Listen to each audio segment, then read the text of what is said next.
Welcome into Factfinder Investigates. I'm Dylan Domangue. An El Dorado mother is still trying to answer the question, why? Why someone believed to be from another country targeted her son in a sextortion scheme, causing him to take his own life.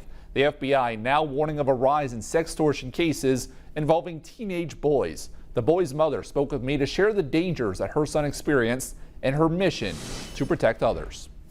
I couldn't have asked for a better son than him. Morgan Moore's love for her son Caleb is evident, describing him as kind and caring with a smile that would light up a room. Just a bright soul. He was very funny, very goofy, mild-mannered, so he got along with everybody.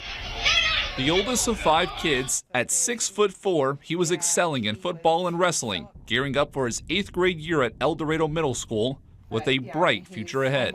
He's taller than both of his coaches. We were just getting excited to watch our boy grow up, and you know, he just doesn't get to do that. Last month, Caleb took his own life, dying from a self-inflicted gunshot. He was found by his younger siblings. I just hit the floor in the kitchen. The police didn't want me to see it. Well, all 4 of my kids saw it. You know, one of the things that really breaks my heart is his brother was like, "Mom, it wasn't an accident." Caleb's death was ruled a suicide, but police found in the days following that Caleb was victim of sextortion. I believe that my son was murdered, that he was manipulated into doing something that he did not want to do.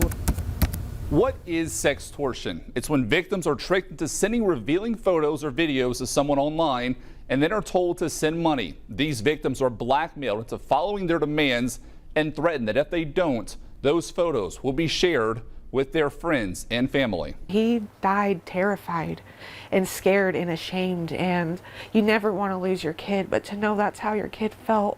Caleb began messaging someone he believed was his age on TikTok.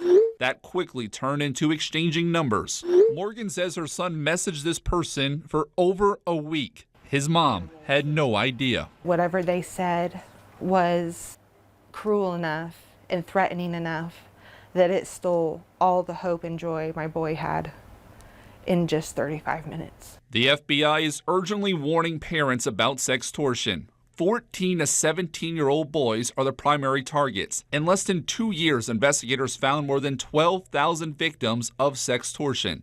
At least 20 ended in suicide. The FBI says predators are often traced back to other countries, primarily West Africa or Southeast Asia. Nobody deserves to die feeling that way, much less a really kind 14-year-old kid. So this is one of my favorite pictures. As Morgan looks through the pictures, she often reflects back to Caleb's final moments. I miss him. She's turned her grief into a mission to advocate for more awareness and the warning signs of sextortion. I would do anything to just wrap my arms around him. Hoping her message reaches other families so no parent will have to feel the pain of losing their child. The fact that I haven't seen him in a month, I haven't talked to him, haven't heard his voice, haven't had him come in my room and say he loves me, it breaks my heart.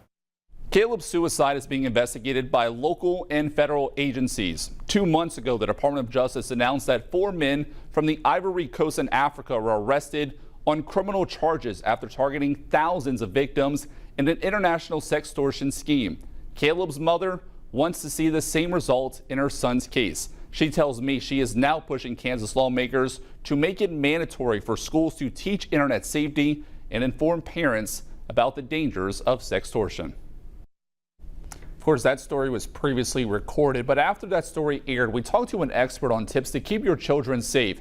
Diana Shun, the CEO of the Child Advocacy Center for Sedgwick County, sat down with investigator Michael Schwenke to talk about how you can talk to your kids about sextortion scams. You work in this field, you work with children. I think for parents, I'm the parent of teenage daughters. I think it's hard to know how to approach this discussion before anything ever happens. Yeah, first and foremost, I just want to say that all the steps that we do as parents doesn't automatically mean that we could have prevented something tragic from happening. Bad things, unfortunately, can still continue to happen. So first and foremost, just thoughts really to the family having experienced this tragedy. But I think that really education begins as early as we can. It should just be infused as part of our conversation so that it's not this one magic sit-down conversation that we have about body safety, internet safety, strangers. Any of those kinds of conversations should be something that we just continue to have conversations with our children as they grow up. It isn't no, now that you're 14, we can have this conversation. If they're already online, they're plenty early to be talking to about internet safety. And you can listen to more of our conversation on how to keep children safe on our website, kwch.com.